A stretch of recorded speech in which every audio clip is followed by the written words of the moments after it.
ناظرین اکرام، کیا اس یوم آزادی پر پچھلے سال سے آج کا پاکستان بہتر ہے، یا آنے والے سال پاکستان جو ہے وہ آج کے پاکستان سے بہتر پاکستان ہوگا؟ حامد میر کے پروگرام میں شرکا کی بحث ہوئی ہے. آئیے پہلے یہ ویڈیو دیکھتے ہیں، پھر اس پہ بات کرتے ہیں. پوچھتے تھے جی پاکستان ڈیفالٹ تو نہیں کر جائے گا کہیں پہ؟ تو اللہ کا فضل ہے، ڈیفالٹ تو ہم نے نہیں کیا. تو آپ سے میں یہ پوچھنا چاہتا ہوں کہ پچھلے یوم آزادی اور آج کے یوم آزادی میں ایک سال میں کیا فرق آیا، اور کیا یہ یوم آزادی پچھلے یوم آزادی سے بہتر ہے؟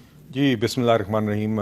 میر صاحب بہت شکریہ جی اپنے شو میں دعوت دینے کا، اور خاص طور پہ آج کے دن 14 اگست کے دن دعوت دینے کا. آپ کو جی اور آپ کے توسط سے پوری قوم کو یوم آزادی مبارک. آج 78 برس گزر گئے جی آزادی کے، اور اللہ تعالیٰ کے فضل و کرم سے اس سفر کے جو تفصیلات ہیں اس میں ہم آگے بھی شو میں روشنی ڈالیں گے. مگر آج میرے خیال سے جی ایک ایسا دن ہوتا ہے، ہم تو ہر دن ہی بطور قوم اس پہ روشنی ڈالتے ہیں، مگر آج وہ دن ہے جس پہ ہم آزادی کے شہداء کو سلام پیش کریں، اور قائد اعظم سمیت تمام قیادت جس نے پاکستان کے وجود کو ممکن بنایا، جو قربانیاں اس ٹائم پہ ہمارے آباء و اجداد نے دیں، جو اس ٹائم پر کوششیں اور کاوشیں ہوئیں جس کے نتیجے میں قربانیاں، جس کے نتیجے میں ملک قائم ہوا. اس کی اہمیت کو پھر سے یاد کرنے کا یہ ایک دن ہوتا ہے، کیونکہ اکثر ممکن ہوتا ہے جب اتنے برس گزر جائیں قوم کو بنے ہوئے تو یہ حقیقتیں ہم فار گرانٹیڈ شاید لینے کا رسک ہوتا ہے. تو وہ دن ہوتا ہے جس میں ہم خود بھی ریفلیکٹ کریں، اپنے بچے بھی، بزرگان سب مل کے ریفلیکٹ کرتے ہیں کہ اس کی اہمیت. اور جو آپ کا سوال ہے میر صاحب، دیکھیے اس کے حوالے سے دو پہلو ہیں. ایک تو آپ نے معیشت کے حوالے سے بات کی، تو یقیناً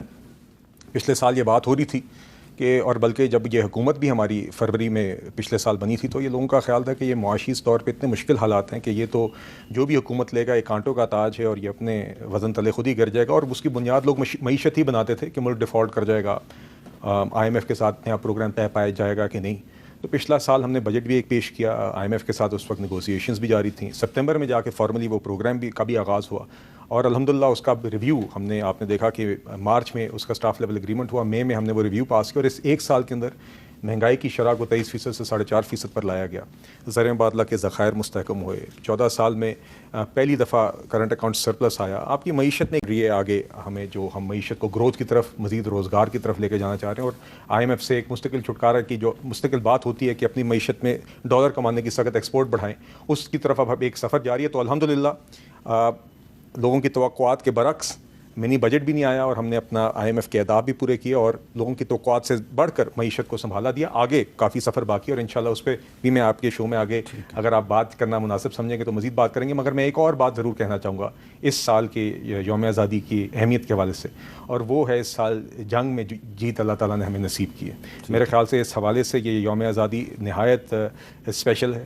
اس سال جو بھارتی جارحیت کے سامنے جس طریقے سے بطور قوم ہم نے مقابلہ کیا، افواج نے اس کو لیڈ کیا، مگر میرے خیال سے قوم نے بھی جو بہادری دکھائی، ڈپلومیٹک سطح پہ جو ہمیں جیت ملی، آپ میڈیا کا جو اس میں کردار رہا، اور تو یقیناً میرے خیال سے اس حوالے سے یہ خاص سال ہے، اور یہ ایک ایسا سال ہے جس میں ہمیں مزید احساس ہے اور قدر ہوئی ہے اس قوم کی، اس ملک کی، جو ہمارا ملک ہے، اور اس کی سلامتی کے لیے جو کردار اس سال ہمارے جوانوں نے ادا کیا.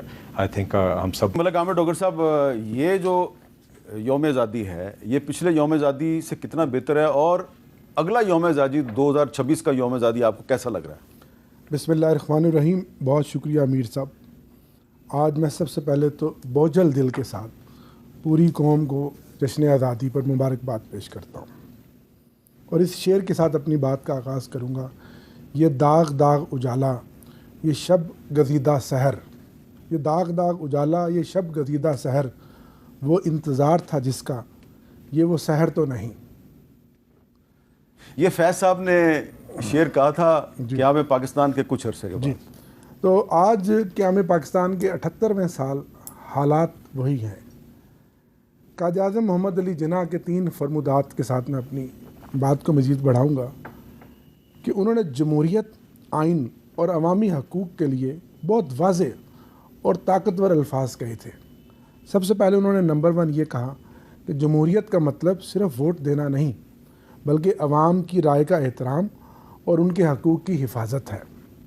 نمبر 2، پاکستان میں ہر شہری کو آزادی اور مساوی مواقع حاصل ہونے چاہیے. نمبر 3، جمہوریت میں سب کو قانون کے برابر ہونا چاہیے. کسی کو طاقت یا دولت کے سبب دوسروں پر فوقیت نہیں دی جا سکتی.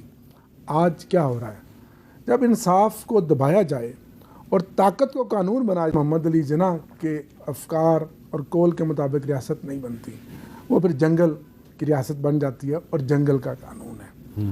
آج جب ہم خوشیاں منا رہے ہیں، ابھی 2 دن پہلے ہی میر صاحب پنجاب کی دہشت گردی کی عدالت نے ایک بار پھر ہمارے کارکنوں، ہمارے لیڈران کو 10 سال دہشت گردی کے مقدمے میں دہشت گرد بنا کر سزا دی گئی ہے ان لوگوں کو جنہوں نے اس ملک اور قوم کی خدمت کی ہے، وہ ڈاکٹر یاسمین راشد ہوں، وہ عالیہ حمزہ ہوں، اس سے پہلے وہ عمر ایوب خان ہو، زرتاج گل ہو، کنول شوذب ہو، احمد چٹھا ہو، اور سب سے بڑی بات کہ آج ہم 14 اگست والے دن خواتین کا بھی اس ملک میں اتنا ہی بڑا کردار ہے، اس کی ترقی میں، اس کی آزادی میں۔ اچھا، اس میں ایک سوال ہے، آپ کو ٹھیک ہے ایک انسداد دہشت گردی کی عدالت نے آپ کے کچھ رہنماؤں کو سزائیں تو دی ہیں، لیکن پشاور ہائی کورٹ نے آپ کے کچھ رہنماؤں کو ریلیف بھی تو دیا ہے، ان کے خلاف جو کارروائی ہو رہی تھی اس کے خلاف۔ ساری ہی عدالتیں اور ساری ناظرین کرام، ویڈیو آپ نے دیکھی، آپ نے دیکھا کہ شرکاء کا کہنا تھا کہ یہ وہ پاکستان نہیں ہے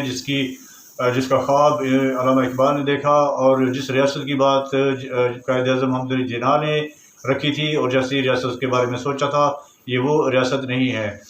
ملک میں بڑھتی ہوئی لا قانونیت کی وجہ سے ہم اس کو قائد اعظم کی ریاست نہیں کہہ سکتے۔ ویڈیو آپ نے دیکھی، امید ہے ویڈیو آپ کو پسند آئی ہوگی۔ ملتے ہیں کسی نئی ویڈیو میں، اپنا بہت بہت خیال رکھیے گا۔ السلام علیکم۔